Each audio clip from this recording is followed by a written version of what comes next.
On a pu participer à des ateliers avec nos élèves, enfin des ateliers de sport, donc de boxe. Ils ont fait de la sarbacane en ayant des contraintes comme s'ils avaient un handicap. C'est une très bonne idée d'avoir fait justement ces ateliers pour les élèves. C'est une belle organisation avec des activités qu'on n'a pas forcément l'habitude de pratiquer nous en EPS ou le mercredi après-midi à l'UNSS. Et ce qui est bien, c'est que les intervenants qui sont avec nous seront un peu spécialistes de leur activité, donc amènent aussi un petit peu de nouveauté sur une après-midi comme ça, sur une journée comme ça. Donc les élèves sont contents, on est content de les voir contents. Aujourd'hui, on accueille plusieurs collégiens et des primaires aussi. Ils sont là pour faire du sport.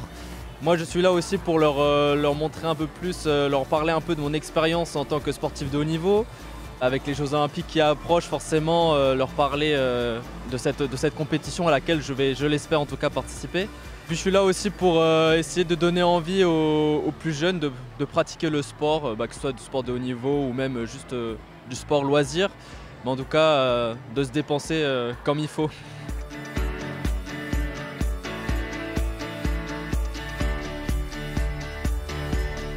Les Jeux paralympiques sont mis en valeur grâce à de nombreux sports, à la fois des sports qui ont été réadaptés par rapport aux sports classiques, mais aussi des sports spécifiques. Le handicap est une chose qui est particulièrement importante à mettre en avant et nous sommes très fiers de pouvoir le faire aujourd'hui au département parce que le handicap, c'est le premier obstacle que ces enfants sont contraints de franchir avant même de faire du sport.